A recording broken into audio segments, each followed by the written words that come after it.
saya melihatnya ya, karena saya fokusnya ke ekstraksi gelatin gitu dari ikan. Nah itu potensi gelatin luar biasa di situ.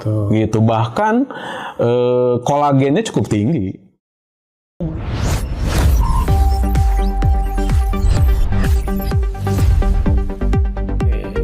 Bismillahirrahmanirrahim. Assalamualaikum warahmatullahi wabarakatuh. Ketemu lagi di Ilkomcast.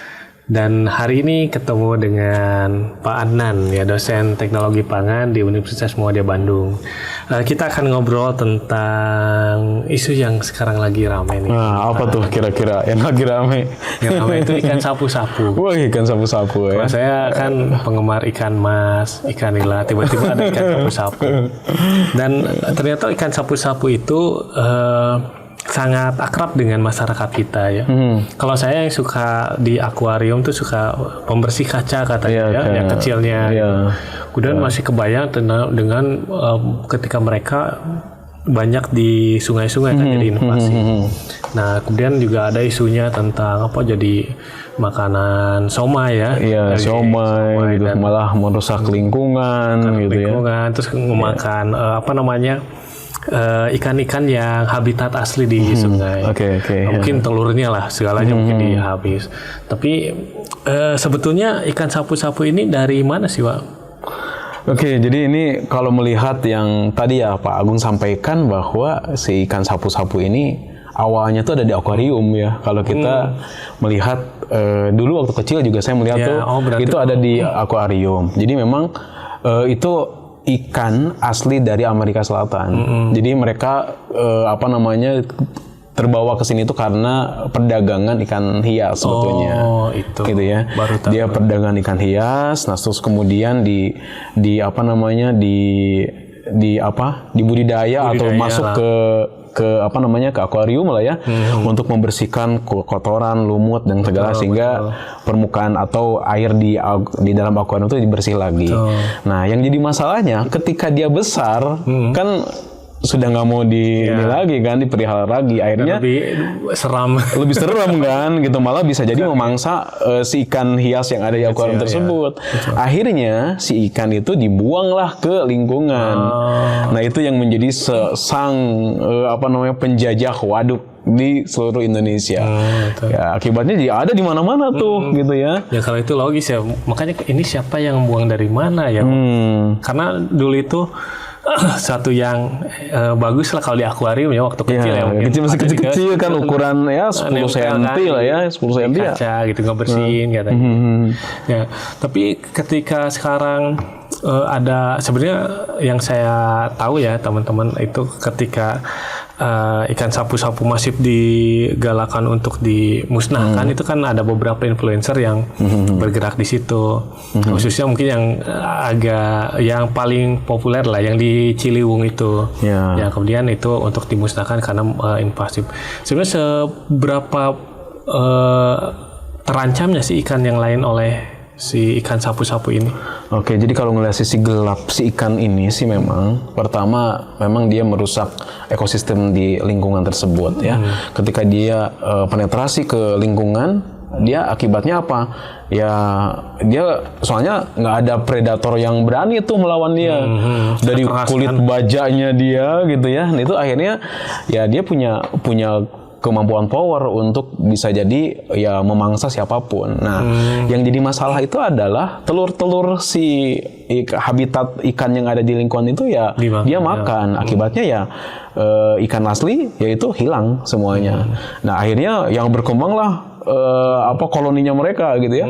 Semakin banyak, semakin yang menguasai lingkungan tersebut. Itu satu ya, dari sisi ekonomi ekosistem dia merusak itu. Tapi juga dia memang punya karakternya kuat gitu ya. Akibatnya ya itu tadi tanggul atau apapun dia bisa hancurkan ya, dihancurkan kemudian untuk dia bertelur, untuk berkembang biak. Bisa itu mengikis. Mengikis misalnya bantalan sungai itu dikikis kemudian jadi abrasi, jadi hancur lah. Nah itu yang menjadi sisi gelapnya si ikan sapu-sapu ini. Telur-telur aja ya. Bisa ini. Nah, terus kan ada dia ngambil timbal kan. tercemar ya. Oke ya. Apakah memang dia seperti kayak kerang hijau yang di laut katanya bisa nyerap itu atau enggak sebetulnya? Jadi ini sebetulnya sih jadi kayak fakta, mitos atau fakta gitu ya. Jadi memang gini, karena dia mampu hidup di air kotor sekalipun, ya air kotor kan ya bisa jadi tuh ada logam berat dan segala macamnya ya. Nah ketika dia masuk ke dalam tubuhnya dan itu akumulasi, akumulasi dalam tubuhnya, dalam dagingnya, ya ada timbal, ada apa namanya merkuri gitu ya, logam-logam berat lah kayak seperti itu.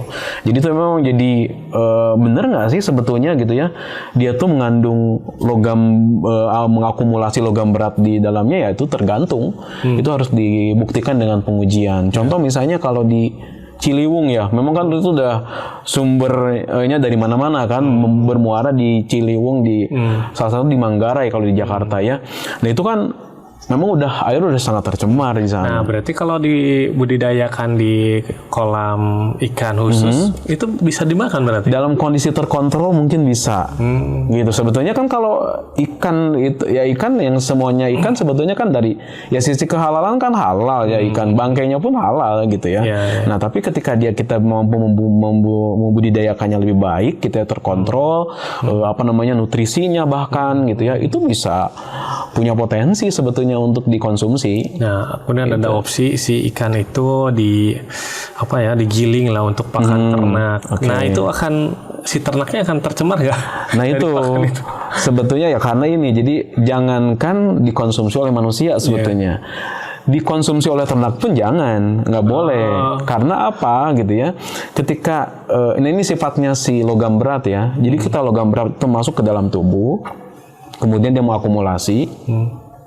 Dan biasanya tuh dia menempel pada organ-organ lemak biasanya. Jadi si logam berat itu. Jadi menempel di organ-organ lemaknya si ikan itu. Nah, dia akumulasi itu. Seberapa lama dia tinggal di perairan yang tercemar, sejumlah itu juga logam yang terakumulasi. Tapi kan ya sebetulnya mah ya teorinya seperti itu gitu ya. Tapi kan bisa jadi kan kita juga nggak pernah berpikir alam itu bisa menyelesaikan dengan sendirinya gitu ya. Nah tapi kalau secara idealnya memang secara teorinya begitu. Jadi terakumulasi dalam jumlah banyak. Nah kemudian kita manfaatkan untuk manusia kan nggak mungkin, ya udah untuk pakan gitu ya. Nah ketika itu pakan dikeringkan, dihaluskan, dikeringkan, kemudian diberikan ke hewan piaraan gitu ya. Itu juga akan akumulasi. Jadi kena juga. Terlebih-lebih gitu ya, hewan piaraan itu, ternak itu adalah yang dikonsumsi oleh manusia. Gitu, itu kan juga akan bisa membahayakan sebetulnya. Jadi ya gitulah sih, kompleks sih sebetulnya. Berarti bisa dikatakan langkah untuk dikubur itu udah tepat.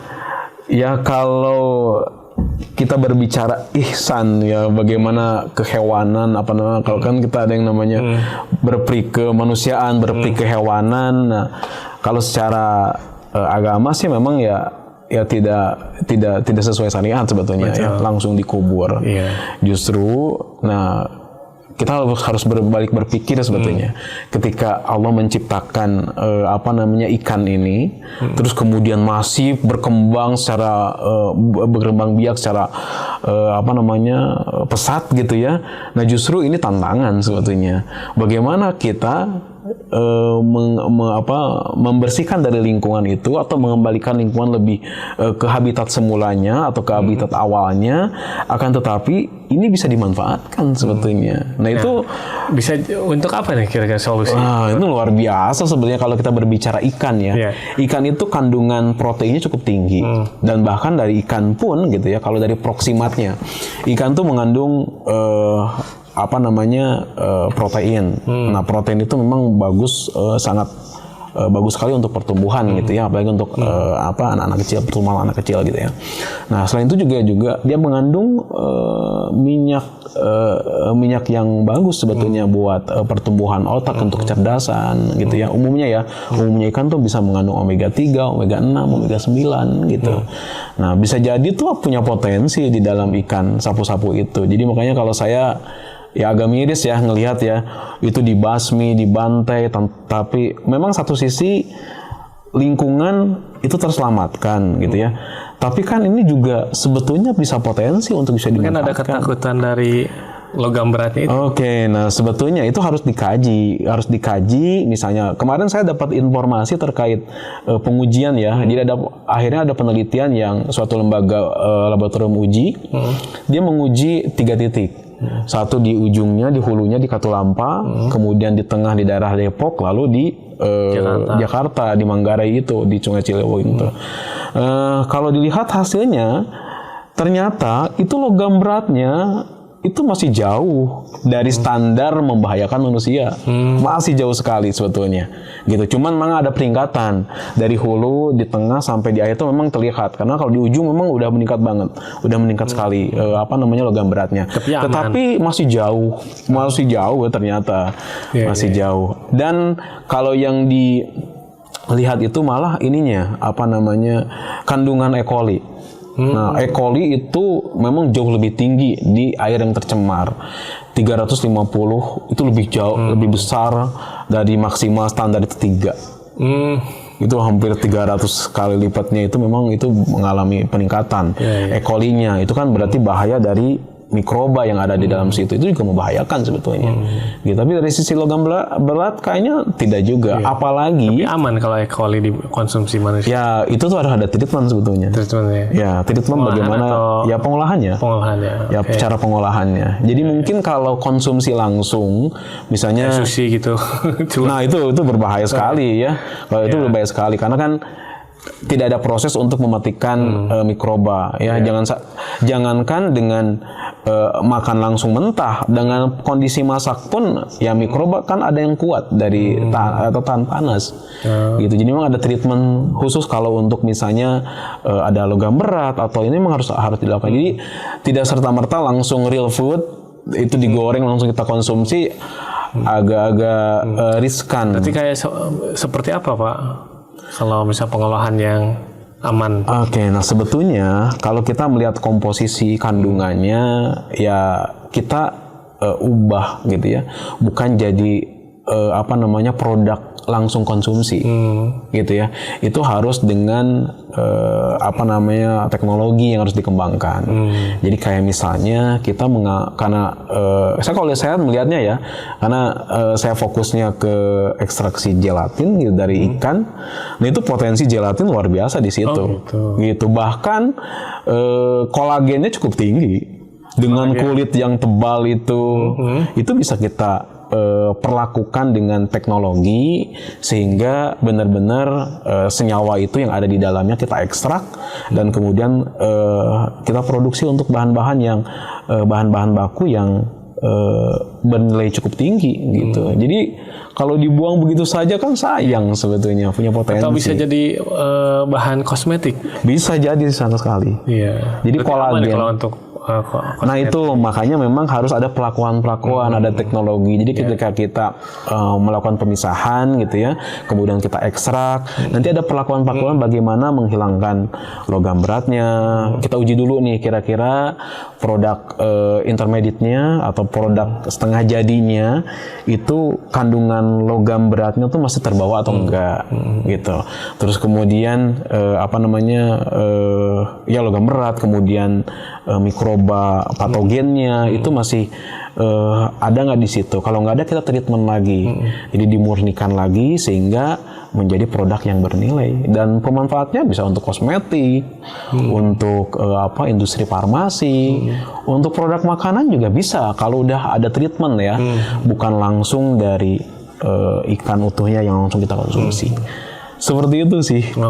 Menarik sebetulnya kalau kita kaji. Sebetulnya yang paling penting adalah memanfaatkan dari alam itu juga kepada sisi yang lebih bijak. Ya. Betul. Yang mudah-mudahan kita bisa mengambil poin-poin yang dari obrolan kita tentang ikan sapu-sapu ini. Yang tentunya ya mungkin bagi pecinta akuarium masih bisa dimanfaatkan. Berikan jamur dan di akuarium itu sendiri. Baik, itu saja, kita ketemu lagi dengan obrolan-obrolan yang lain yang menarik dan tetap di Ilkom. Oke, terima kasih. Assalamualaikum warahmatullahi wabarakatuh. Waalaikumsalam warahmatullahi wabarakatuh. Terima kasih Pak Agung.